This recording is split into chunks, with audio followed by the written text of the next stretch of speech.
In this video, I want to talk about 16 actionable things that you can do to change your life in the next year. These are things that if you actually follow through on them, they couldn't not change your life. And I won't be telling you to just drink more water or meditate, as good as those things are. Number one, get a non-traditional hobby. A lot of people will tell you getting a hobby can change your life, but usually when they say hobby, they're talking about things like painting or woodworking or even crafting. But one easy way to change your life in the next year is to look outside of the box when it comes to what you call a hobby and then start filling your free time with that activity. For example, author Ryan Holiday used to walk around the roads outside of his big property and people would dump rubbish on these roads. And he put in formal complaints about this rubbish, but it just kept on appearing until one day he decided that he was going to start picking up that rubbish and making these spaces beautiful again. And he quickly realized that he really enjoyed that process. His practice of picking up the litter around his house became a hobby. And you can reframe anything that you enjoy, find meaningful and purposeful that isn't work or scrolling as a hobby. One beautiful creator that I've seen on Instagram talks about how she reframed hosting as a hobby. Somehow that little reframe just made spending her time on organizing events feel more meaningful. A hobby is simply anything that you're not required to do that you find enjoyable, satisfying, meaningful, purposeful. To change your life in 1 year, find an activity that fits that definition of a hobby and fill your free time with that activity instead of scrolling. Number two, on that note, one of the easiest ways to change your life in 1 year is to start hosting purposeful rituals that move you towards your goals with others. So if you have a goal in the next year of being better at money, host a budgeting night every month for you and anyone in your life who has a similar goal.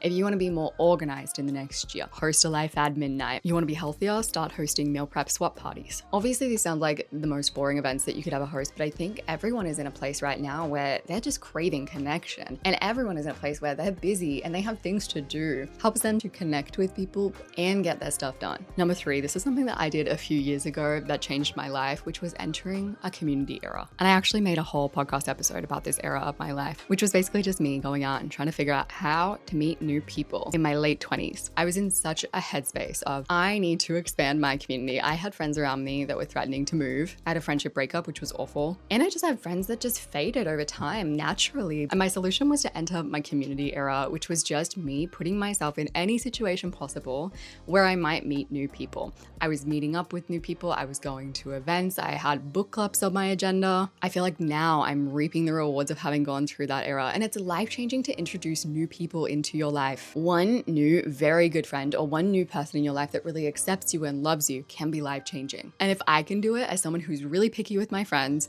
who is a slow burn person, then you can absolutely do it. Number four, learn one new thing a month for 12 months. And this doesn't have to be you learning math. It could be you learning to put together a cheese board. It could be you learning to create a gallery wall like I did recently with the help of Skillshare. I've been procrastinating doing some kind of gallery wall on this wall for so long. Something about a gallery wall just feels really intimidating. So to make it feel less intimidating, I took this Skillshare class. Home is where your art is, how to hang and create a gallery wall, created by professional artist Jamie Smith. First thing I did was frame all these things that need to be framed. All of these frames were thrifted, but they're still, some of them are just Kmart. The class had a bunch of templates for gallery wall layouts, which honestly I needed some inspiration. I was really scared to hang my gallery wall, so I followed her instructions and I cut out everything on butcher paper first, placed it on the wall, did some readjusting to make sure that everything would end up in the right place. I ended up hanging everything with command strips on the wall. But even in the class, she talks about having placeholders. And I think that is a really important part of decorating because I am very impatient. So having nice placeholder items that I can go, yep, that's temporary. And when I find something that feels a bit more meaningful or more beautiful, it'll be placed there. Also, a lot of these items are thrifted, so it's not as if I'm going out and buying really expensive things for placeholders. It took me a little longer than I thought it would, but here's what we ended up with. Let me talk you through it. Down here we have a calendar. This is the bit that's probably the most out of place. I've got my little bird here. This is such a random thing that I thrifted, but as soon as I saw it, I was like, I love it. I've got my little coaster box over here. There's a flower for my wedding bouquet. I picked up this print on Etsy a while ago. I popped this shell in the corner because I love it. Then I've got my Brave Women print. And then to tie things in, I put these two little coasters down here.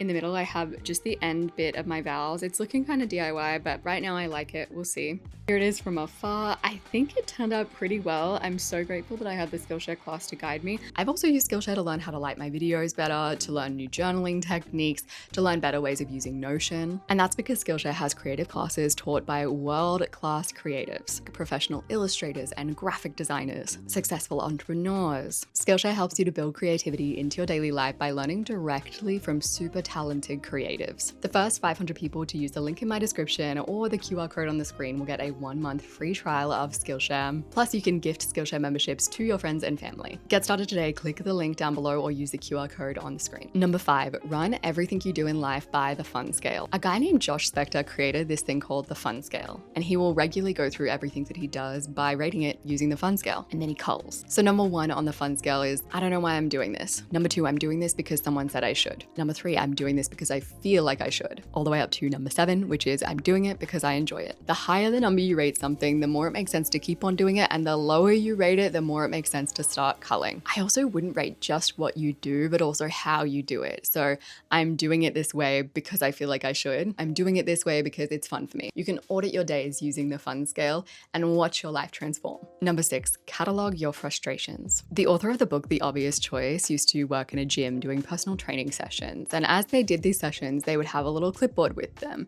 And whenever they experienced frustration or uncertainty throughout the day, they'd make a note. If a client complained of pain, they'd make a note. If a random person came up to them mid-personal training session asking, how do I get sessions with you? They'd write down a note. Anything that happened that was confusing or frustrating, they were writing it down on their clipboard. Then at night, he would take those notes and he'd expand upon anything he wrote down. He might even call friends and be like, what would you have done in that situation? And as he kept on cataloging and reflecting on the day's events, he drastically improved his performance, and he also ended up writing a book because he had made so many notes and improved so much. This sounds really obvious and simple, but not many people do it. You can do this to drastically change your performance in your day-to-day job, but also in any area of your life where you're like, I'm not performing the way I want to be. Maybe it's in your relationships. Catalog and reflect on your frustrations and moments of confusion. Number 7, use the luck razor to make your decisions. This is something that George Mack writes about. So if he has 2 decisions on his plate, he will choose the one that is most likely to lead to something lucky. And he calls this the luck razor. Another way to frame this is to ask yourself which option would lead to the best story later down the line. Number 8, start writing letters to your subconscious. A guy called Lee Slodoff created a TV show called Macgyver. It ran for like 7 seasons. He was under a lot of pressure to get these episodes out quite quickly, but his best ideas weren't coming to him when he was sitting at a desk. He got his ideas instead when he was driving, or when he was having a shower, or when he was going on a walk. And this happened so frequently that whenever he would get stuck, he would just go on a walk, or he would go take a shower, or he'd go to his local gym. It got to the point where he created a whole process around it called the Macgyver method. Whenever he wanted a fresh new idea, whenever he wanted to solve a problem, he would write a letter to his, what he called his inner Macgyver. In that letter, he'd write out what he wanted, anything that was in his way, any ideas he was having, any questions he had. Then he would go for a walk, shoot hoops, go on a drive. When he'd sit back at his desk, he would start free writing, and consistently his inner Macgyver would pull through. He'd keep on writing, and eventually the right words would come out. And when he realized how well this method worked for his work stuff,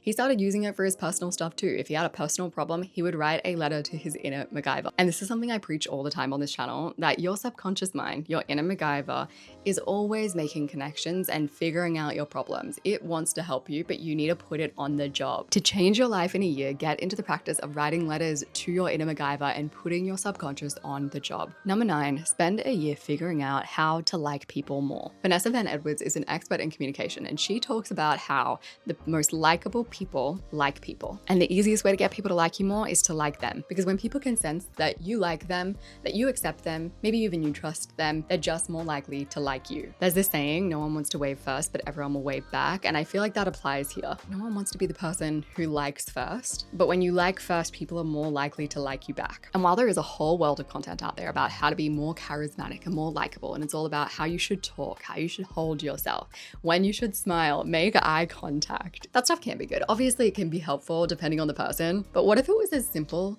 as getting better at liking people first, being the one to wave first? What if one of the best ways to invest your time was not to spend heaps of time making yourself super likable, but instead it was to invest your time trying to see everyone around you in their best light? Getting good at searching for the good in others, life-changing. Number 10, in 2017, Cassie Holmes ran an experiment on 400 working Americans. On one Friday, she told half of these people, treat a weekend like you would any weekend. She told the other half of the people to treat their weekend more like they would a vacation. And the real difference in how people operated was less about what they did and more about how present they were as they moved through their weekend. The people with a vacation mindset were just naturally more present and in the moment, and so they enjoyed their time more. And you can take this one step further to change your life in 1 year by treating your town, your city, like a tourist for a year. Number 11, nothing has the potential to change your life more than meeting the right person at the right time. Going to a Christmas party that your friend is hosting and meeting the love of your life, your next best friend, your next boss, your next colleague that recommends you to their boss. And one easy way to meet more people is to play more social games. Thomas Smithyman talks about this in his book, Dating Without Fear. One is the say hello game. So go to an event with a friend and the first person to say hello to 5 people wins. You meet heaps of people, it puts you in a social mood and it gets you out of your head and not thinking about yourself. Then there's the compliments game. So the goal is to compliment someone on something that other people wouldn't recognize. This gets you in the mindset of what's good about this person? What can I see in this person that really shows them in their best light? Then there's the opening line game. So who can say the most boring opening line? You'd be surprised. I think lowering the bar for an opening line is just a great way to meet people generally. We put all this pressure on ourselves of I need to be funny, smart, interesting.